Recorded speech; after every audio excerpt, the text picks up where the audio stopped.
Dr. Barbara. Nice to meet you. Say hello. Tell me how I can help you guys. Okay, so he, we've never had an autism diagnosis by a pediatrician or neurosurgeon, or neuro for that matter. His diagnosis was completed by first the school in Colorado and then the school district here when we moved here in Texas. So when he was, I want to say about 5 and 6 years old, he had gone to speech therapy, and then speech and OT were incorporated in his school, in his IEP. But other than that, we haven't really had any professional services as far as behavioral therapy or of that nature. And so that's kind of like he's turning 10 next week. So I know we're kind of late in the game, but that's the kind of services we're kind of hoping. I think we're ready for like a better care for him. He is homeschooled, so that's another thing we want to, because it's not, whereas before it was provided in his school, now it's Right. And what grade are we in, or were we doing the skills, the life skills? Oh, you want to show her? Oh yeah, you want to show your drawing? Wow, is that a tree? What is this? Actually, he'll put... What is this, Aiden? Huh?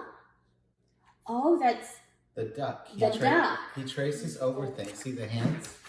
He did the same thing with the hands. Oh, I see. So we're starting homeschooling, or did we already started? We've been homeschooling for the past 3 years. This is our third school year. He is in third grade. We held him back a grade just because of the curriculum and his ability to complete them. But so right now we are in third grade. Wonderful. Now tell me what happened that he was born so early. I just really had I got out of the car and my water broke. Very nice. Can you show it to her? Duck. Say duck. What is it? Say this. Duck. Duck. Very good. You want to color the duck? Breathing. Did he need to be intubated? He had some, he needed some intubation, but I want to say he was in the NICU for 3 weeks. I think he had it for about a week and a half to 2. His main issue, oh, the nose. Okay. Yes, his main issue in the NICU was his feeding, and so they held him back because he wasn't gaining the desired weight. Did he have a tooth? No, it was just one of those. I think you clip it on. Yeah. Okay. Now tell me about, did he ever have any sort of genetic testing, electroencephalogram, anything like that rings a bell? No. We'll talk about that in a little bit. Tell me, I saw another child in the house, so besides the 4 of you, who else lives at home? This is us, 4 of us. Wonderful. And how does he get along with his brother? They get along like normal. Last night they were fighting, the other one complains about him doing all the chores, but when he can and when he's up to the task, he does help pick up. And we do try to really give them both assigned tasks and as normal as it gets. He is very protective of his brother. If we scold his brother, it triggers him. But other times when he is overwhelmed, he would also maybe want us to spank his brother, but those are fewer circumstances. The more instances. Aiden, can you please sit down? Thank you. The more, most of the time, he is protective of his brother. And I think I want to say last year and a half, 2 years, he has been more engaged in play with his brother. I would call it, he tolerated his brother being around, and when they were younger, they would probably play chase. More like the youngest will be chasing him and he'll just run around. But this year more so we've seen him like he role plays more with him. Excellent, excellent. I love that. That's actually kind of a behavioral therapy, just having his brother there to push him to interact.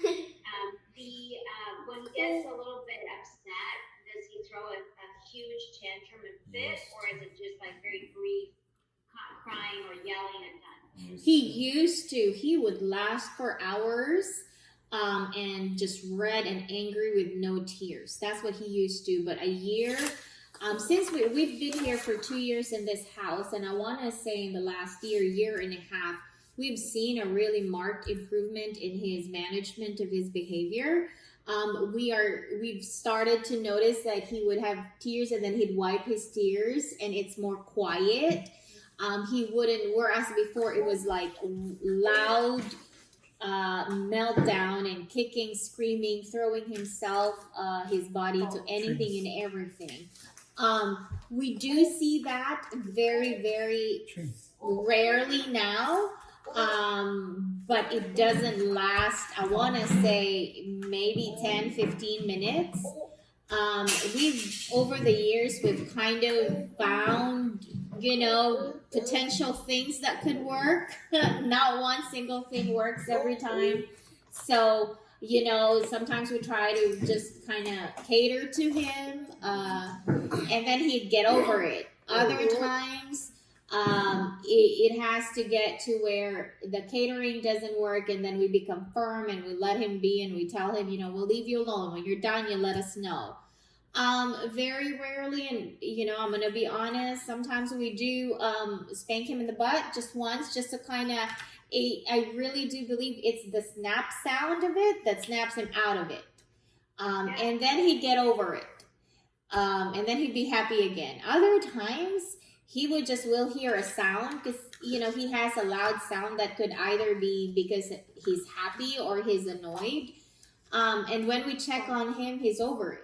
So it really varies, but what really triggers him into meltdowns is if he gets hurt and we don't catch it. It's like, I feel like he wants us to know at all times when he's hurt. So when we're not there, or when we don't notice it right away, that hurts him and it sends him into a little bit of a meltdown, but not as bad as he used to be. His routine, does he throw a fit as well or no? He has become more adaptable, but he has some very set routine. Prime example would be, one of his favorite places is McDonald's, and where we live, there are only 2 McDonald's restaurants that we go to depending on the route we're headed. And so last Saturday we were headed to Missouri City for another store. And so beside the store we were headed to was a McDonald's. So we thought, well, let's just go to that store and drop by that McDonald's over there first. But on our way there, we passed by the McDonald's that we generally go to. So when he realized that we didn't stop by and what it was, because the stoplight stopped and it's literally on the corner. So then he started getting upset. Because we didn't pass by. So we had to literally look GPS, the nearest McDonald's we could find wherever we were at. So that's an example of a break in his routine that he doesn't really like. But before, like if we stop by a gas station, he has to absolutely go to the bathroom at a gas station. If we don't, it's gonna be hell breaking loose. But now we're able to tell him, we're just here for gas. We're not here for treats. We're not here and he'll be fine. So those are kinds, but routines, like if we go to HEB, there are absolute must in his grocery list. Oh, very good. Very good, Aiden, to fish. Put any words together in 2 seconds? We have tried lately to prompt him to say sentences by finger counting. Like if he wants to, let's say, go outside, we're going to say, I want to go outside. And so he gives us those. when he really wants something, when it's a preferred activity. Like we don't even have to prompt. He'll just say, I want to go outside. So those are the things that we've started working on this year. So we're slowly starting to put some sentences together. Yes. His school, he will repeat after you, like when his dad, because his dad mainly teaches him for homeschool, he will repeat sentences after you, Dad, right? Yes. But not on his own. Yeah, and how about, do we do any abnormal movements with our hands, or do we like to look at our hands? Yes, he has every once in a while. He'll have kind of like this. Yes, but when he was in school, he had way too many. I want to call it tics because he was imitating other kids. Right. So he just grabbed onto everything that he saw. Correct. all the negative stuff. How about when we walk? Are we walking fully on our feet? Do we sometimes walk on our toes? He walks on his feet now, but He used to always walk. he used when he was about a year or two, right? Like he would tiptoe a whole lot. But now he really just walks on his feet. How are we with playing with toys? Do we ever play with toys? He's good. Oh, he's good at playing toys. Do we like to line them up, or like Imaginary just little things? Thomas. Yes, he lines them up. He likes things in aligned, or like like these finger puppets. I use them for teaching, and so he grabbed all of them. And last night he was playing, like he has a little car where they were dropping off on the street, so he would line them up. He liked that. Or in the kitchen counter, he would like literally do drive his toy car around the edges of it. He will pretend he likes Thomas to train a lot, so he will mimic like, Thomas, careful, falling down. Like he would do that, and he's more expressive now. After watching a show or a movie of Thomas, he'll go back and try to imitate it on the counter, like the Joby train where the logs fall into the water. He will try to imitate the same scenes over and over, but he laughs because to him it's always funny. Every time he repeats it, he's always doing it. Yeah, it's just as fun as the first time, right? Yeah. Right.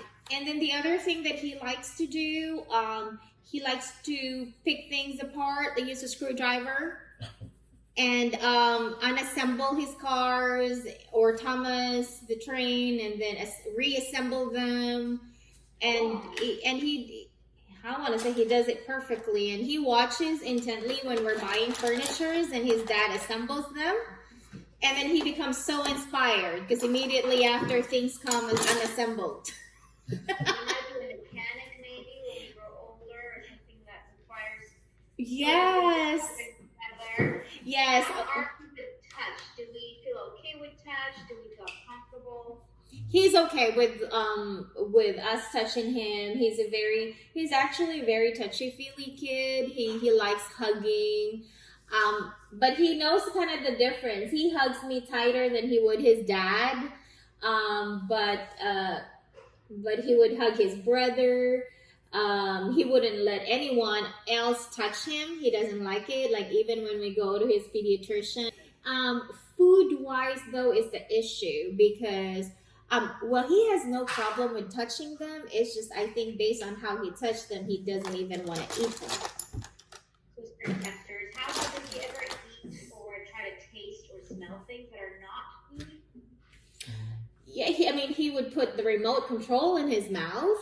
The toys sometimes. When he was Showing him to do something purposely, is he able to try to imitate you right away, even if he doesn't get it right? Does he try to right away, or does he use a few prompts? He tries right away. It depends on the task. Like now, like if his dad shows him, right, Bob? Like if you show him something to draw, he'll try and imitate your drawing, right? But if it's activity, like not preferred activity, it'll take some more prompts. Like put on some clothes.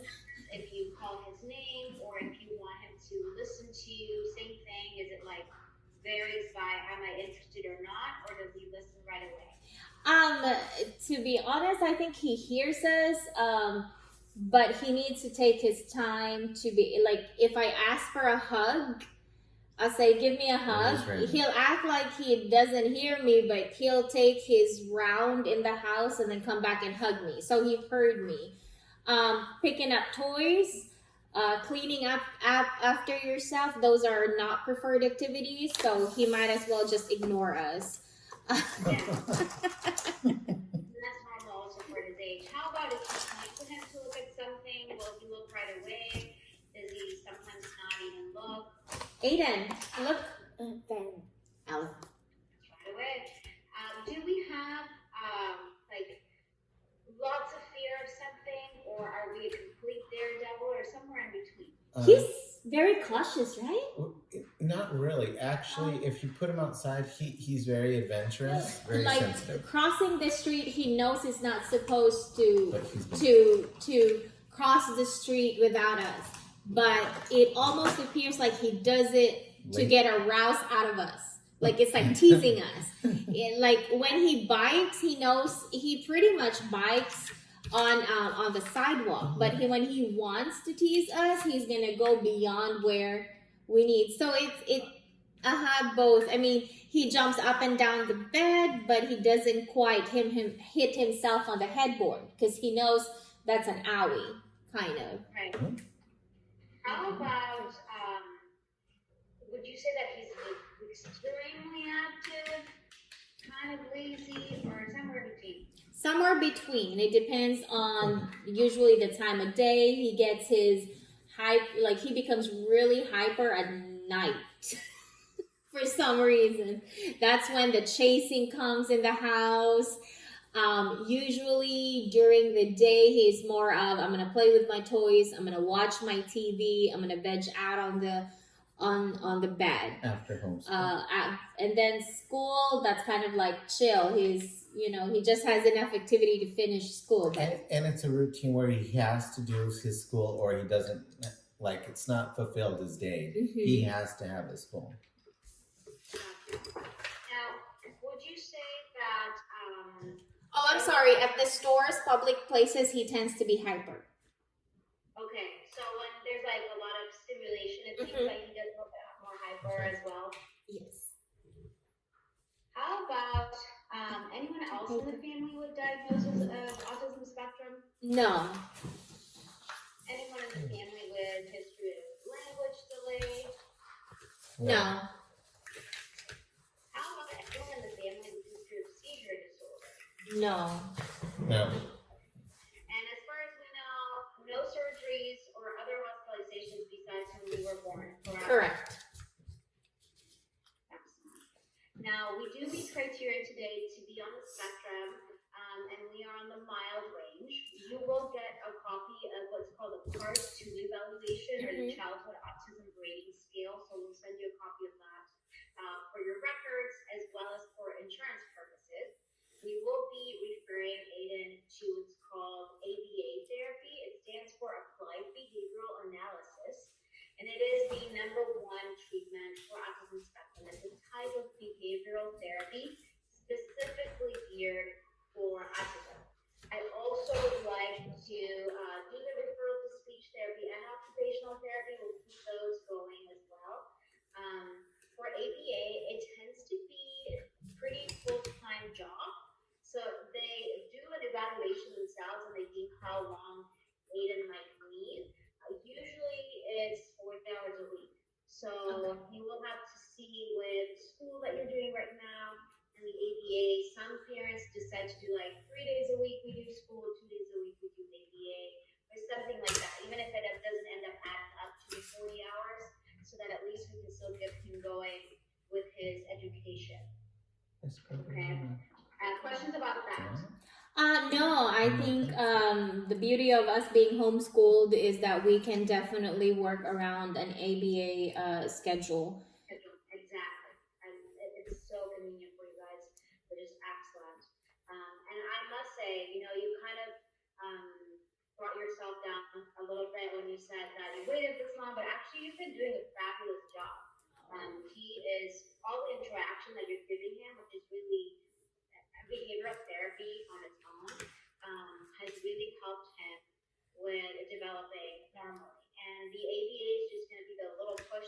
and take them to the next level. So I don't want you to feel bad, guilty, or anything negative towards yourselves. On the contrary, you should both pat yourselves on the back. You've done an excellent, excellent job. I also know that it's not easy to have a child who is in the spectrum. Sometimes you don't know what to do, what's next, but you guys have done an amazing, amazing job. So you should be really, really proud of both of yourselves. Thank you. That means a lot. Aiden, say thank you.